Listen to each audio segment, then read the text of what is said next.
Buen día, jóvenes. Vamos a comenzar a hablar sobre la tasa mínima atractiva de retorno. Bueno, ayer lo comentamos un poco en la clase y decíamos que la tasa mínima atractiva de retorno es el menor porcentaje al que está dispuesto a recibir un accionista o alguna, eh, que bien puede ser una persona natural o una empresa que puede colocar su dinero en un negocio, ¿verdad?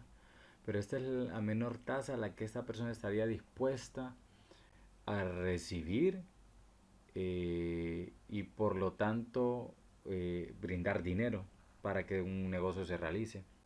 Así que la tasa mínima atractiva de retorno es nuestra forma de vender nuestra idea de negocio.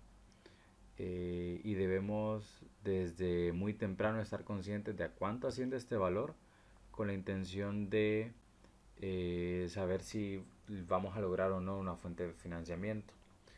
Cuando hablamos de la TEMAR puede provenir de los accionistas, llámese sea accionista el propietario de la empresa o un conjunto de personas que en alguna medida pues estarían dispuestas a invertir, y puede ser una institución financiera. Estas se marcan de forma individual porque la institución financiera ya reconoce casi que intrínsecamente su tasa mínima atractiva de retorno en el porcentaje de interés que nos solicita al brindarnos un préstamo, mientras que los accionistas dependen un poco más del riesgo, ¿sí? Es por eso que la tasa mínima atractiva de retorno incluye el premio al riesgo, la inflación. Algo importante cuando hablamos de premio al riesgo es esta, en alguna medida, medición de la incertidumbre que puede generar la idea de negocio. Mientras más riesgosa es una posibilidad de inversión, eh, más alto en todo caso debería ser el rendimiento que se obtiene. Entonces, eso por ahí denota una importancia bastante considerable. Y aparte del premio al riesgo, también tiene alguna importancia la inflación. Y es que a medida que pasa el tiempo, como bien lo sabemos, el dinero pierde valor, o sea, perdemos poder adquisitivo. Entonces, si yo no considero la inflación en la tasa mínima atractiva de retorno, yo solo estoy diciendo cuánto netamente estoy dispuesto a recibir. Pero a medida que pasa el tiempo, si esa TEMAR se mantiene constante, en verdad no se mantiene constante, sino que va disminuyendo con el tiempo. Entonces, la tasa mínima atractiva de retorno incluye dentro de su análisis eh, el premio al riesgo, que vamos a denotar con una I minúscula, y por su parte la inflación, que vamos a denotar con una F minúscula. Entonces vamos a hacer un pequeño ejercicio para el cálculo de la tasa mínima atractiva de retorno, y este pues ya lo habíamos hecho. Se nos han dado algunas categorías de, bueno, las tasas de ganancia recomendadas son, ¿sí? Entonces en función del riesgo, ¿verdad? Y ayer pues habíamos decidido que el premio de riesgo iba a ser del 15%, así que para tener un poco de congruencia con el ejercicio que ya hicimos. Y se nos dice pues que un inversionista de riesgo medio decide aportar el 100% al desarrollo y funcionamiento de la empresa X. Ok, viene una persona y dice que yo voy a invertir el 100% de lo que se necesita para que este negocio opere. Como solo es un inversionista, es una TEMAR básica, por así decirlo. Y se nos ha dicho que hay que considerar una inflación del 9.5%. Y con esto brindamos la TEMAR, la tasa mínima atractiva de retorno. La tasa mínima atractiva de retorno es el premio al riesgo más la inflación más el producto de estas. Es importante el hecho de contemplar el producto como una adición, y es que en alguna medida yo voy a considerar la TEMAR como el mayor valor posible. O sea, no me voy al menor valor, porque entonces yo podría tener un retorno sobre la inversión bajo y aún así cumplir. Y este producto al final pues me ayuda a tener por ahí un factor de seguridad en el que puedo exigirle un poco más al rendimiento de la empresa. Así que para efectos de este ejercicio, nos encontramos con una tasa mínima atractiva de retorno de aproximadamente 25.93%, y esta es la respuesta para el primer ejercicio de la tasa mínima atractiva de retorno. Nos encontramos con nuestro segundo ejercicio. Este supone que el capital con el que se va a trabajar proviene de diversas fuentes. Cuando eso pasa, se le conoce al cálculo de la TEMAR como un cálculo de una TEMAR mixta. Y es que no solo por el hecho de que tenga un financiamiento de múltiples inversionistas, sino también del hecho de que tenga una entidad financiera como tal. Entonces vamos a colocar un poco los datos. Nos están diciendo que para llevar a cabo un proyecto se requiere un capital de 200.000 unidades monetarias. Los inversionistas aportan un 50%, otras empresas 25% y una institución financiera aporta el resto. Incluso, bueno, que es el 25% restante, pero aún así con un interés del 25% anual. Determina el premio de riesgo para cada fuente, la TEMAR individual y total para el proyecto. Entonces, dado que ya se me están dando los porcentajes en el que tendrían la aportación cada una de las partes, el hecho de que sean 20.000 unidades monetarias no me va a generar ninguna diferencia. Pero cuando no se me dan los porcentajes, entonces a partir del valor tal cual, yo obtengo el porcentaje de participación, porque cuando la TEMAR es mixta, la verdad es que sí me interesa saber cuánto brinda cada parte, porque aquel que brinda más se lleva más, por así decirlo. Y es por eso que dentro de las empresas nos encontramos con accionistas que tienen mayor participación que otros y por lo tanto tienen una mayor toma de decisiones y en alguna medida, pues, como lo dice la TEMAR, un rendimiento mayor. Entonces vamos a colocar el tipo de inversión, vamos a colocar la participación, el porcentaje de participación, vamos a definir el premio al riesgo, la inflación y la TEMAR individual. Importante, ayer habíamos dicho que para los inversionistas habíamos designado un premio al riesgo alto.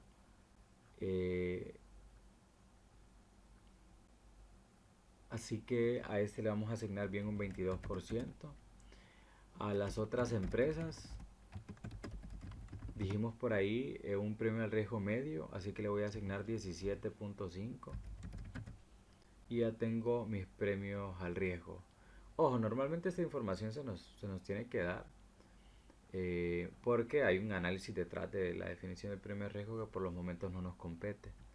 Entonces voy a colocar el tipo de inversión. Tengo inversión por inversionistas. Voy a bajar esto un poco para no confundirnos. Entonces tengo inversión, valga la redundancia, por inversionistas, por otras empresas y por una institución financiera. Importante, necesito el porcentaje de participación. El ejercicio me dice que para inversionistas es el 50%, para otras empresas el 25% y para la institución financiera el 25%.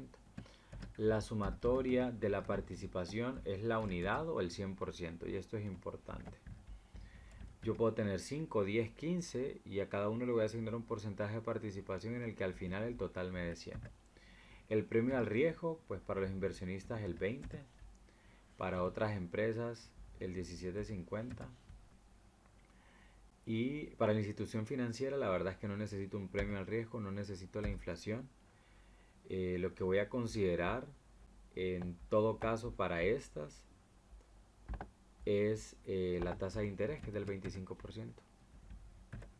La inflación, el ejercicio no me lo da, así que voy a determinar una inflación igual que la del ejercicio anterior. Veamos, dice 9.5%, bastante alta, ¿verdad? Por lo menos en comparación a nuestra inflación, que oscila a los 4 y algo por ciento. Entonces la inflación va a ser la misma para ambas partes, ¿sí? Y voy a determinar mi tasa mínima atractiva de retorno individual. Voy a mover esto un poco. Y esta pues se va a calcular de forma normal, premio al riesgo, más inflación, más el producto de estos, por, y esta es la parte importante, el porcentaje de participación, ¿sí? Mientras mayor participación tenga una de las partes, pues mayor es su tasa mínima atractiva de retorno. Y tengo por ahí una temaria individual para los inversionistas del 16.8%. ¿Sí? Voy a calcular la de otras empresas y es del 7.17%. O sea, si yo lo hubiese calculado solo en función del premio de riesgo y la inflación, estamos hablando de un valor considerable, ¿verdad? Pero en este caso, como solo es el 25% de la participación, pues el 25% de su tasa. Y para la institución financiera es la tasa de interés anual que ellos nos brindan por el porcentaje de participación. Así que para el banco me encuentro por ahí con un 6.25%.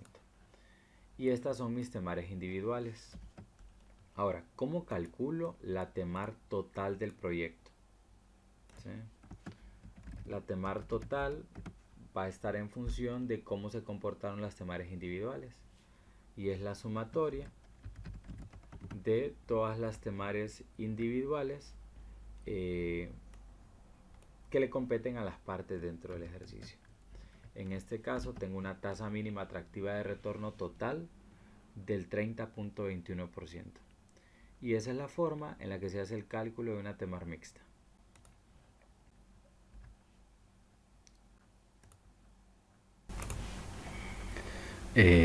A continuación, pues vamos a hablar un poco del financiamiento. Y es que dentro de las formas en las que nosotros podemos obtener el dinero, pues puede ser por propietarios, por accionistas. Bueno, cuando hablamos del inicio de una empresa, ¿verdad? Porque también hemos hablado de bonos y acciones que hacen cosas muy similares. Entonces, dentro del financiamiento para la evaluación del proyecto se hace sumamente importante determinar la tabla de pago de deuda. A esta tabla de pago de deuda también se le conoce como amortización de préstamo.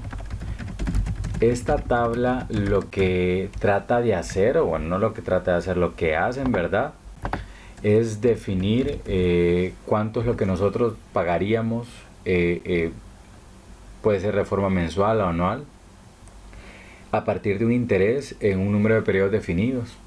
En otras palabras, nos indica cuánto de lo que yo pago normalmente es por interés y cuánto es de capital o del saldo neto, ¿verdad?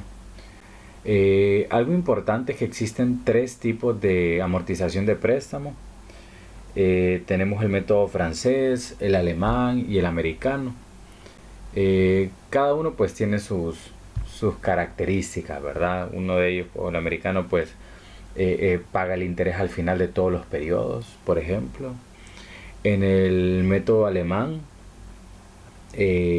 al inicio el mayor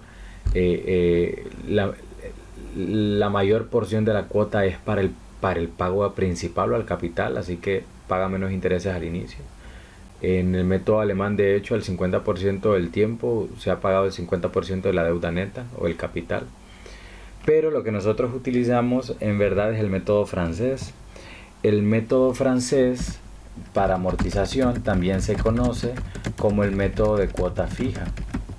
Eso quiere decir, aquí en Honduras, cuando usted tiene un préstamo, usted paga siempre la misma cantidad. Pero eso no significa que porque pague la misma cantidad, lo que yo pago de intereses y lo que yo pago de la deuda como tal es lo mismo. O sea, hay que entender que en todo préstamo se pagan dos cosas. Número uno, el interés. Esta es la ganancia del banco por darnos en tiempo y forma el dinero que necesitamos.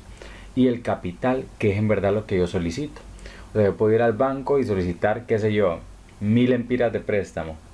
En verdad al final yo no voy a pagar 1000, probablemente pague unos 1200. Esos 200 adicionales es el interés. Entonces yo voy a pagar en alguna medida el interés y en alguna medida el capital o lo que yo solicité. Entonces algo interesante es que se denomina método de cuota fija, porque si yo tuviese una gráfica, vamos tratar esto. Si yo tuviese una gráfica en la que el eje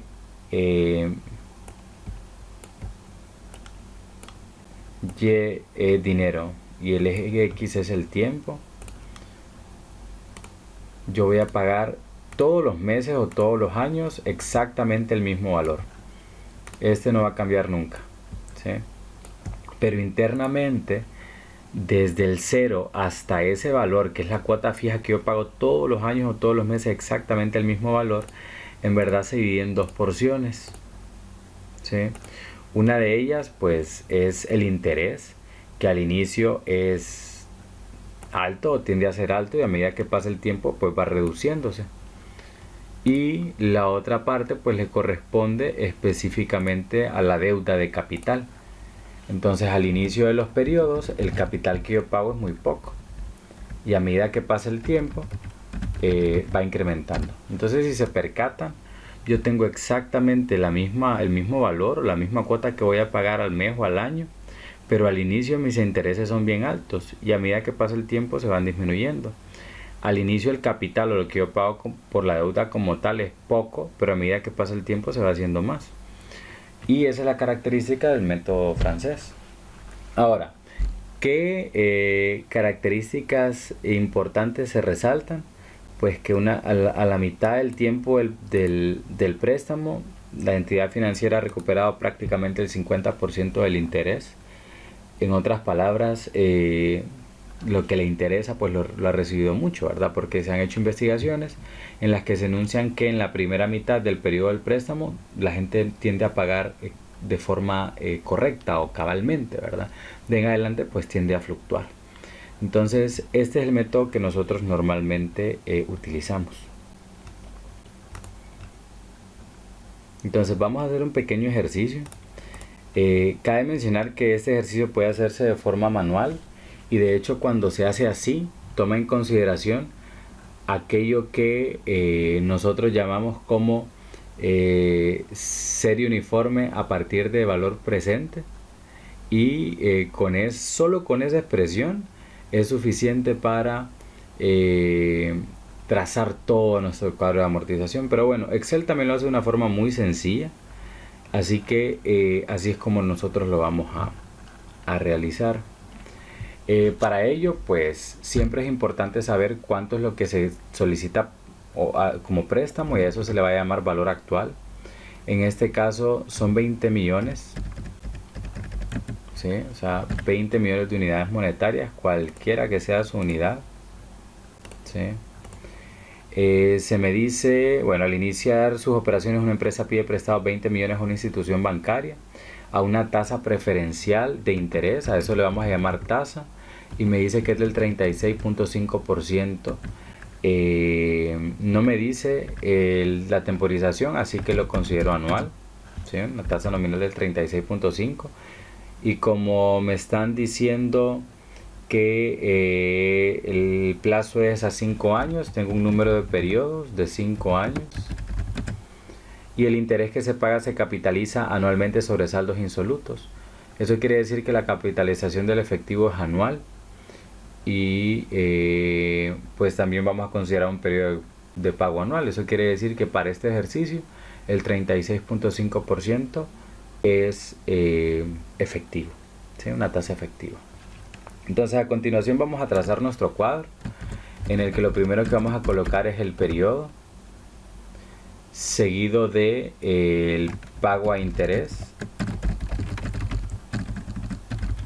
seguido del pago a capital y el saldo, ¿sí? En los periodos siempre se va a iniciar desde el 0, ¿verdad? Hasta el número de periodos en función de la temporización. En el pago a interés y el pago a capital en los primeros periodos es exactamente el mismo y es 0, en el periodo 0, perdón. Y en el saldo pues tengo la deuda. Ahora, para pago a interés vamos a utilizar una fórmula y es igual a pago int, ¿sí? Bueno, voy a colocarla aquí, pago int. Si usted está trabajando en inglés es IPMT de Interest Payment y la voy a utilizar en el periodo 1 y digo ok, igual pago int. Lo primero que me pide es la tasa y tengo una tasa del 36.5%. Tengo periodo. Periodo no es el número total de periodos a trabajar, es el periodo en el que está en ese momento el ejercicio. Y es que la única forma en la que yo le puedo decir a Excel de que yo estoy calculando para el periodo 1, pero es 1 de 5, es mediante este valor. Si se percatan, la tasa la bloqueé con F4 y el periodo, pues aquí tengo la columna de periodo y este es el periodo 1. Ese no lo voy a bloquear, me interesa que no esté bloqueado porque cuando yo extienda mi función quiero que ese valor extienda. NPER pues son 5 años. ¿Sí? Yo lo estoy utilizando con las celdas, pero usted igual lo puede hacer sin celdas. El valor actual, cuando hablamos de préstamo, el valor actual es lo que yo solicito, o sea, es un valor que yo solicito en el presente. Y lo voy a colocar negativo. ¿Por qué negativo? Pues no sé si recuerdan, pero cuando nosotros realizamos nuestros diagramas de flujo de efectivo, consideramos siempre el ejercicio en función de quién se lleva el interés. En este caso, en esta operación, este es un préstamo, es un financiamiento. Por lo tanto, quien se lleva el interés es el banco. Así que voy a trazar mi ejercicio en función del punto de vista del banco. Y cuando el banco le va a dar a la empresa los 20 millones, para el banco es una salida. Así que por eso es negativo. Valor futuro queda vacío porque al final la cuenta termina en 0. Y el tipo es importante. El tipo define cuándo se capitalizan los intereses. Entonces, si el ejercicio nos dice, los intereses se capitalizan al final del periodo y de hecho es la forma en la que normalmente se hace, pero también puede existir una capitalización al inicio. En ese caso usted colocaría 1. Para el ejercicio pues utilizo 0. Creo que no bloqueé, así sí bloqueé todo. Y puedo extender mi función. Si se percatan, a medida que pasa el tiempo el interés se hace más pequeño, así como lo habíamos visto. A medida que pasa el tiempo el interés se hace más pequeño. Y para pago a capital vamos a utilizar la función pago prim, que es el pago a principal, o PPMT, de Principal Payment. En verdad la función pide exactamente lo mismo. ¿Sí? Digo igual, pago prim, coloco la tasa, le bloqueo con F4, el periodo pues lo selecciono, el número de periodos son 5. El valor actual es el negativo de los 20 millones. Valor futuro no hay y el tipo es 0. Extiendo también mi función. Ahora, vean algo sumamente interesante. O sea, yo pago al inicio, en el primer periodo de interés, 7 millones y de pago a capital en verdad solo 2. Si se percatan, la porción de interés es mayor que la porción de capital en los primeros periodos. Y al final, pues el capital es mayor y el interés es poco. Así que se ve ese equitativo, ¿verdad? Ese equilibrio. Y si se percatan, yo voy a pagar más interés de lo que en verdad solicité, ¿sí?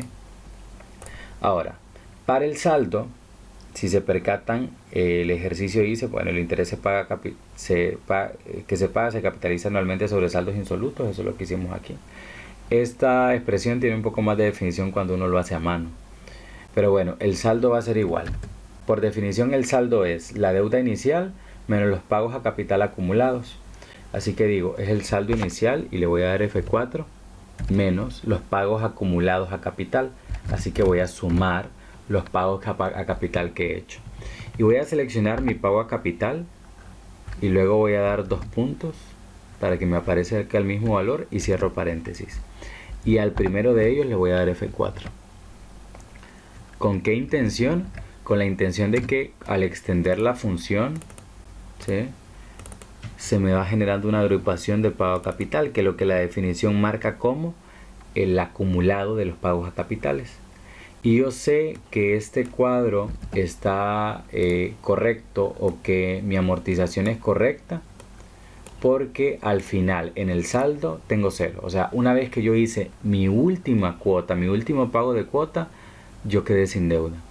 Ahora, ¿cómo puedo saber cuánto voy a pagar en verdad cada año? Pues simplemente tengo que sumar el pago a interés con el pago a capital. Y como este es un método de cuota fija, en todos los meses el valor es, perdón, en todos los años el valor es el mismo. Si usted lo quiere comprobar, también existe la función igual pago o igual PMT. Si quiero saber el pago anual, es igual la función pago, tasa 36.5%, número de periodo 5, valor actual menos 20 millones, valor futuro va 0 o vacío y el tipo 0. Y también vamos a tener exactamente el mismo valor, así que esa es una buena forma de comprobarlo.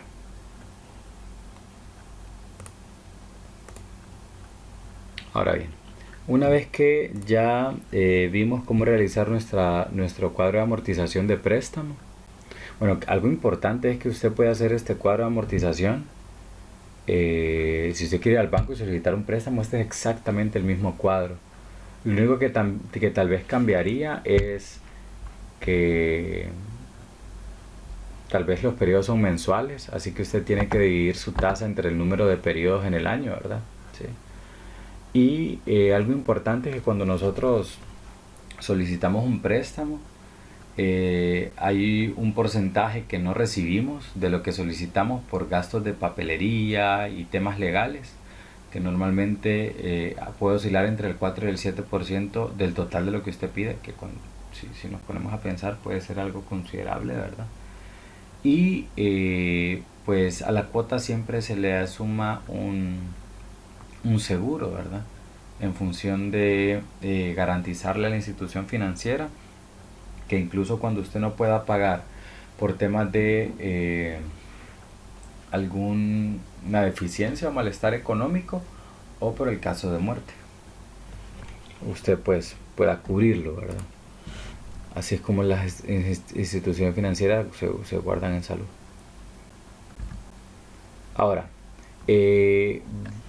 como definición pues tenemos el balance general, y el balance general tiene por finalidad dar a conocer qué le corresponde a cada parte. En alguna medida pues enuncia el patrimonio de la empresa, ¿sí? O sea, qué es lo que la empresa tiene como bienes, ¿sí? Las deudas a corto y a largo plazo y el efectivo con el que cuenta para cubrir sus obligaciones. Entonces, el balance general en verdad es una igualdad, imagino pues ustedes ya lo han escuchado, en la que tengo el activo. Para una empresa significa cualquier pertenencia material o inmaterial, y de hecho dentro de los activos hace unos días hablamos de activos fijos y activos diferidos. Así que cuando la definición dice pertenencia material es un bien fijo o tangible, y cuando dice inmaterial pues es un bien o un activo diferido o intangible. El pasivo pues supone la obligación que nosotros tenemos hacia los terceros, hacia una institución financiera, hacia una casa comercial, o si realiza un préstamo informal para generar capitalización dentro de la empresa, medio, corto, largo plazo, pues ese es un pasivo, es una obligación. Aquí es donde normalmente ingresa eso que llamamos como cuentas por pagar, ¿sí? En el activo van nuestras cuentas por cobrar, en los pasivos van nuestras cuentas por pagar. Y tenemos el capital. Este corresponde específicamente a todo aquello que suponga una pertenencia a los accionistas o propietarios de la empresa. Este puede ser dinero, puede ser bienes, ¿sí? Puede ser un terreno, puede ser un edificio, que es prácticamente lo que la empresa en alguna medida ha comprado, ¿sí? Para el funcionamiento de la misma. Y ese es el balance general. Para efectos del balance general, pues habíamos comentado, les acabo de decir, el balance general es una igualdad en la que tengo que activo es igual a pasivo más capital, ¿sí? Así que si yo cuantifico todos mis activos, cuantifico todos mis pasivos y el capital, la igualdad debe cumplirse, ¿verdad? Y esa es la porción más importante del balance general. Ahora, ¿qué intención tiene el balance general? Pues tener una idea de cómo está mi deuda sí, porque yo puedo hacer un análisis de pasivo total sobre activo total para evaluar deuda. Y a eso pues se le reconocen como eh, eh, pruebas de liquidez, ¿sí? Eh, y bueno, vamos a pasar aquí. Aquí está la igualdad. ¿Sí? Tenemos activo, todos los valores de la empresa, fijos, diferidos, capital de trabajo, otros activos. Vean que ya le vamos como llenando un poco más esas definiciones, porque ya sabemos que es un activo fijo, bien tangible, ¿verdad? Ya sabemos que es un activo diferido, y es toda esa porción del dinero que yo necesito por temas de desarrollo, echado a andar de las máquinas y demás. El capital de trabajo, que sabemos que es el activo circulante menos el pasivo circulante y cualquier otro activo que corresponda. El pasivo pues enuncia pertenencia, así que estas son deudas, es algo que se le debe a un tercero.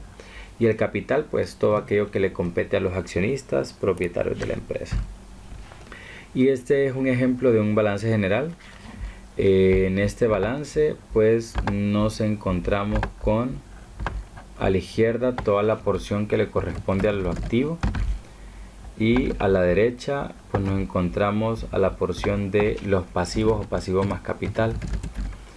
A esta porción también se le conoce como pasivo más patrimonio, y hay textos que enuncian esta parte como pasivos. En el activo pues tenemos activo circulante, efectivo, cuentas por cobrar, inventario, que es lo que nosotros hemos denotado como inversiones, ¿sí? Cuentas por cobrar e inventario. En el activo fijo pues tenemos todo aquello que se ha comprado para iniciar operaciones, y se incluye también el activo diferido. En el pasivo más capital pues tenemos pasivo circulante. Estas cuentas por pagar es lo que normalmente nosotros enunciamos como nuestras deudas a corto plazo. Y estas, si bien recuerdan, las obtenemos de la tasa de capital. Haciendo un repaso, ¿verdad? La tasa de capital es la relación que existe entre el activo circulante y el pasivo circulante. Es tasa de capital es igual a activo circulante sobre pasivo circulante.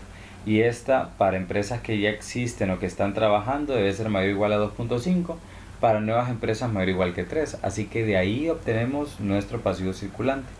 Tenemos pasivo a largo plazo. Este puede ser cualquier préstamo a largo plazo que obtuvo la empresa. Normalmente a este pasivo a largo plazo se le conoce como el préstamo que solicité para iniciar operaciones. Y tenemos el patrimonio, ¿sí? Aquí puede ir, por ejemplo, el capital que aportaron los accionistas o que aportó el propietario para iniciar operaciones. Y tenemos también las utilidades retenidas. Yo les he comentado antes que hay casos en los que en el estado de resultado nos encontramos con que los accionistas no cobran sus acciones, por así decirlo, o no se le pagan las acciones con la intención de incrementar el capital de la empresa. Y eso es lo que significa aquí en el balance general. O sea, con la intención de mejorar los números de la empresa o de tener un poco más de dinero con el cual trabajar, los accionistas pueden tomar la consideración de que no se genere el reparto de utilidades o el reparto de acciones, y a eso se le llama capitalizar la empresa, ¿verdad? Eso lo puedo hacer cuando quiero ampliar mi negocio, cuando quiero comprar máquinas nuevas, o necesito más dinero o inyectar dinero por temas de producción. Imagínense que existe ahora la solicitud de un nuevo lote, pero no tengo la suficiente materia prima ni tengo el dinero, pero no quiero dejar ir este negocio. Así que solicito una capitalización de efectivo.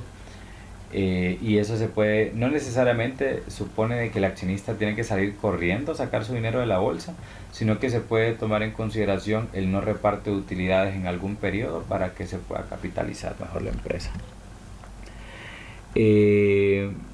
Aquí hay algunos, en resumen, ¿verdad? Algunos costos que puede denotarse dentro de la empresa. Recuerden que hay 4 categorías de costos: costos de producción, administrativos, de venta y mercadeo, ¿verdad? Y los financieros. Entonces, aquí tenemos costos de producción, no olvidar desperdicios, costo de materia prima, envases, otros materiales, incluyendo todo lo que corresponde a seguridad, consumo de agua, energía eléctrica, mano de obra directa e indirecta, que en este caso el sobrecosto de la mano de obra pues está por encima del 60% en nuestro caso. Puede ser combustibles, y si contemplamos combustibles, son combustibles que se utilicen específicamente en el área productiva. Y bueno, tenemos mantenimiento. El mantenimiento pues puede depender de las características de la máquina o de la maquinaria con la que se vaya a trabajar. Esta es información que nos puede dar el vendedor del producto, o puedo simplemente considerar de que dentro del proceso de negociación pues a mí me van a hacer mantenimiento gratis durante tenga qué sé yo, la garantía del producto. Pero a veces no tenemos esa información, así que tendemos a utilizar algunos porcentajes bases para calcularlo, y es que todo aquel equipo que nosotros consideremos primario, especial, o aquel equipo muy caro, pues usted puede considerarle 4% anual de su precio a mantenimiento. O sea que si a mí una máquina me costó $100,000, yo voy a reservar 4,000 anuales para su mantenimiento. Y cuando es algún mantenimiento interno, que puede ser alguna maquinaria básica, ¿sí? O mantenimiento general, incluso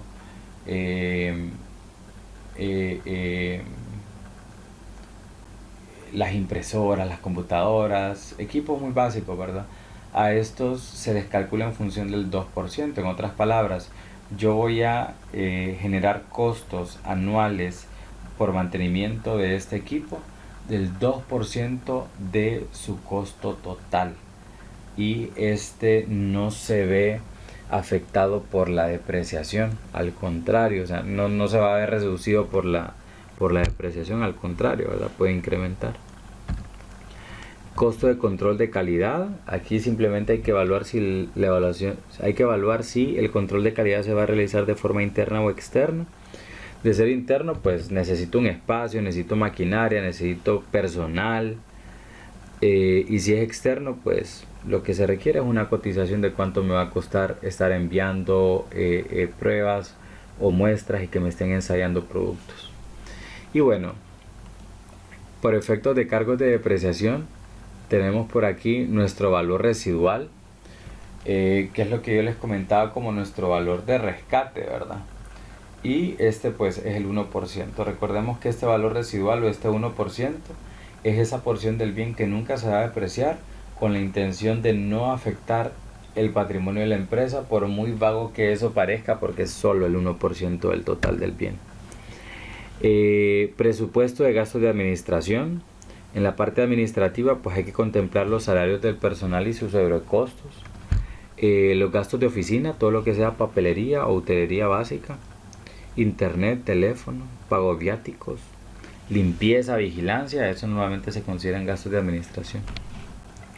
En los gastos de venta, pues personal, comisiones de venta, todo lo que yo invierta en publicidad. Así que en el proyecto, cuando ustedes preguntaron cuál es el medio por el que le gustaría conocer de nuestro producto, o el que se le hace más fácil a usted, pues aquí yo incluyo en función de una cotización cuánto yo voy a estar gastando anualmente por publicidad. Y bueno, operación de vehículos, mantenimiento, combustible, viáticos, ¿sí? Y bueno, algo importante, esto ya no es en verdad costos, esto es inversión en activos, porque todos los costos, todo lo que he mencionado en las últimas 3 diapositivas, son valores que se van a estar generando todos los años, ¿sí? Y todos los años van a incrementar por la inflación. Pero al inicio, para comenzar a operar, yo necesito una inversión, y vamos a determinar inversión en activos en función de todos los activos que se requieran. Para comenzar, activo fijo de producción. Esto corresponde a todas las maquinarias, herramientas necesarias dentro del área de producción. Activo de oficina fijo de oficina y ventas. Computadoras, impresoras, escáneres, teléfonos, escritorios, todo lo que requiera el espacio físico dentro de las áreas administrativas y de ventas, terreno y obra civil. Si voy a realizar, qué sé yo, alguna remodelación, o si necesito comprar el terreno y construir desde cero la obra, eso pues también se considera un costo, perdón, una inversión inicial de activo fijo.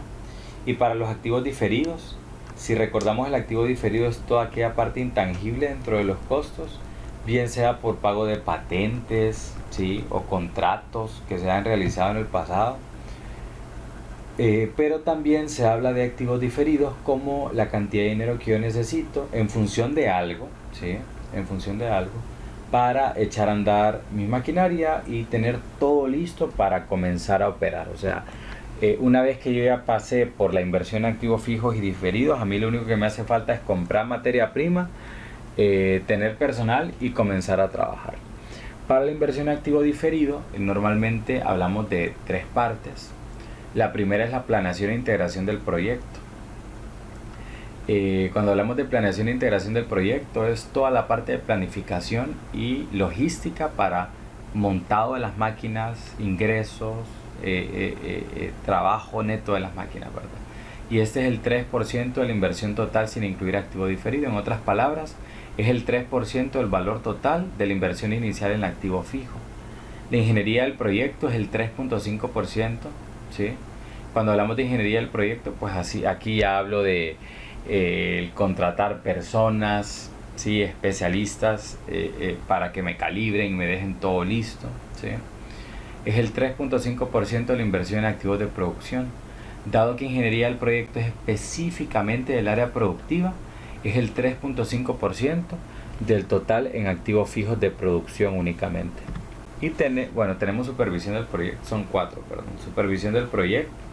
Este es el 1.5% de la inversión total sin incluir activo diferido. En otras palabras, es el 1.5% del total de activos fijos que yo necesito para pagarle a la gente que va a estar supervisando y va a estar ahí encima para que todo esté listo para comenzar a operar. Y tenemos administración del proyecto, que corresponde a las partes más altas dentro del proceso de montado y logística y el cumplimiento pues de todas las actividades preoperativas. Este es el 0.5% de la inversión total sin incluir activo diferido. En otras palabras, es el 0.5% del total de activos fijos. Algo importante que hay que considerar tanto para los activos fijos como para los diferidos es que debe evaluarse un sobrecosto. O sea, en verdad, yo tengo una cotización, pero bueno, ya no se firmó un contrato por temas de precio y se incrementó, o simplemente la inflación se convirtió en una hiperinflación, ¿verdad? Y me cambió todos mis costos, mis costos preoperativos. Y por ese tipo de imprevistos se hace una adición del 5% en todos mis gastos de inversión, sea en activos fijos o en activos diferidos. Y bueno, cuando hablamos de depreciación y amortización, ya hablamos de esto en clase, hicimos un pequeño ejercicio sobre el cálculo de depreciación para activos fijos y les recuerdo, tenemos un valor residual o un valor de rescate del 1% y del 99% restante. La depreciación se calcula en función de la vida útil y todos ya sabemos que para eso hay un documento, ¿verdad?, en Blackboard en el que ustedes pueden definir en años la vida útil de un bien. Y para efectos de la depreciación de activos diferidos, o forma correcta de decirlo, amortización, la vida útil siempre es a 10 años. E incluso para amortización uno puede colocar un valor residual o un valor de rescate y siempre es el 1% del valor total del bien. Y con esto pues damos por completado el costo promedio ponderado de capital, o el análisis de toda nuestra tasa mínima atractiva de retorno y todas nuestras categorías de costos. Con esto prácticamente estamos listos para comenzar con nuestro análisis económico y nuestro análisis financiero, al que le estaremos dando inicio el día de mañana. Algo sumamente importante es que necesito que esta presentación se la lean y se la sepan. Necesito que sepan qué es una tasa de capital, necesito que se sepan cómo se calcula un capital de trabajo, necesito que sepan qué son activos fijos, qué son activos diferidos, qué son costos fijos, qué son costos variables. Necesito que se sepa qué son costos de producción, qué son costos administrativos, qué son costos financieros, que sepan realizar el cuadro de amortización de préstamo. Así que hoy estaré resolviendo sus preguntas, ¿verdad? Si usted ha visto este video durante el día, pues recuerde que en la hora clase, durante la mañana, en la hora clase lo vamos a estar discutiendo por temas de preguntas y respuestas. O si usted lo está viendo durante la hora de la clase, pues el tiempo que le reste a este video de la clase es para solventar cualquier duda que usted tenga. En este caso, pues este video ha durado 45 minutos. Si usted tiene alguna duda, pues no dude en decírmelo. Y para el día de mañana voy a necesitar full compromiso con Excel. Vamos a estar realizando un caso bastante completo en el que vamos a poner en práctica todo lo que estamos viendo. Y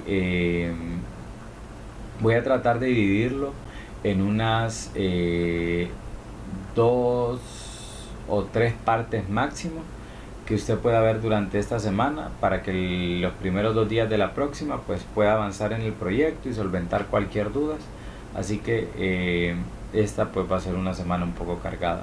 Y les recuerdo que tienen una tarea para este jueves 19 y tiene como hora de entrega a las 2:40 p.m. Así que espero que ya estén trabajando en sus ejercicios. Pasen feliz día.